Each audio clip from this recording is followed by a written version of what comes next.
বাংলায় শুরু হয়ে গেল স্মার্ট রেশন পদ্ধতি। এবার কার্ড ছাড়া তুলতে পারবেন রেশন, দীর্ঘক্ষণ দাঁড়াতে হবে না লাইনেও, কমবে কম রেশন দেওয়ারও অভিযোগ।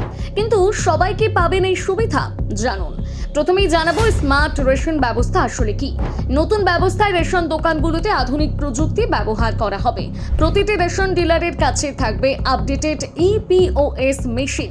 এই মেশিনের মাধ্যমে রেশন বিতরণের তথ্য সরাসরি সরকারি সার্ভারে আপলোড করা হবে, অর্থাৎ কোন রেশন দোকানে কত খাদ্যশস্য এসেছে, কতটা বিতরণ হয়েছে এবং কতটা মজুত রয়েছে তার ডিজিটাল হিসেব রাখা সম্ভব হবে।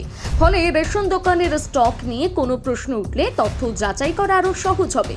তবে এখানেই শেষ নয়, রেশন তুলতে গেলে উপভোক্তার পরিচয়ও ডিজিটাল পদ্ধতিতে যাচাই করা হবে।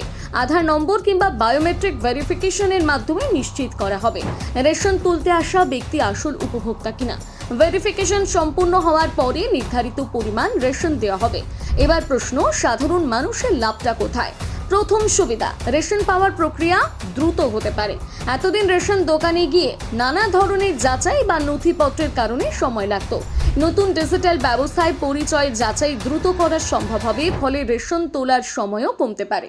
দ্বিতীয় সুবিধা, জালিয়াতি কমানোর চেষ্টা। ভুয়ো কার্ড, ডুপ্লিকেট কার্ড কিংবা অন্যের নামে রেশন তুলে নেওয়ার মতন অভিযোগ কমানোর লক্ষ্যে আধার এবং বায়োমেট্রিক যাচাইকে আরো গুরুত্ব দেওয়া হচ্ছে। অর্থাৎ যার নামে রেশন তার পরিচয় যাচাই করে রেশন দেওয়ার ব্যবস্থা আরো শক্তিশালী করা হবে। তৃতীয় সুবিধা, ডিজিটাল রেকর্ড।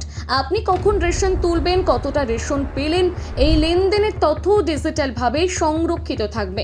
ফলে ভবিষ্যতে কোনো সমস্যা বা অভিযোগ হলে সংশ্লিষ্ট তথ্য যাচাই করা সহজ হবে।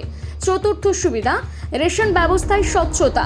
একটি দোকানে কত খাদ্যশস্য এলো, কতটা বিতরণ হলো এবং কতটা বাকি থাকলো, এই তথ্য ডিজিটাল ভাবে নথিভুক্ত করা হলে অনিয়মের সুযোগ কমানোর চেষ্টা করা সম্ভব হবে। কিন্তু এবার সবচেয়ে গুরুত্বপূর্ণ প্রশ্ন, সব রেশন কার্ড কি এই ব্যবস্থার আওতায় আসবে? রাজ্যের বৈধ রেশন কার্ডধারীরাই নতুন ব্যবস্থার সুবিধা পাবেন। বিশেষ করে যাদের রেশন কার্ডের তথ্য ইতিমধ্যে আধারের সঙ্গে সংযুক্ত রয়েছে, তাদের ক্ষেত্রে প্রক্রিয়াটি আরও সহজ হতে পারে। তাই আপনার রেশন কার্ডের তথ্য ঠিকঠাক রয়েছে কিনা সেটা আগে থেকেই দেখে নেওয়া ভালো। নাম, ঠিকানা কিংবা পরিবারের সদস্য সংক্রান্ত কোনো তথ্য ভুল থাকলে প্রয়োজন অনুযায়ী সংশোধন করে নিন। আর আধারের সঙ্গে রেশন কার্ডের সংযোগের বিষয়টিও যাচাই করে নিন। এবারে জানবো, বাংলায় কি সর্বত্র স্মার্ট রেশন কার্ড চালু হয়ে গিয়েছে? উত্তর হলো না। 1 অগস্ট থেকে এই পরিষেবা বাংলায় চালু হলেও প্রাথমিকভাবে বিভিন্ন জেলায় ধাপে ধাপে এই ব্যবস্থা চালু করার পরিকল্পনা রয়েছে।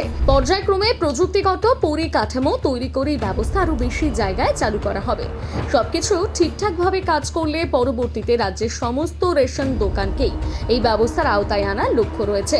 আপনার রেশন দোকানেও কি স্মার্ট রেশন ব্যবস্থা চালু হয়েছে? জানাতে ভুলবেন না আপনার মতামত কমেন্ট করে।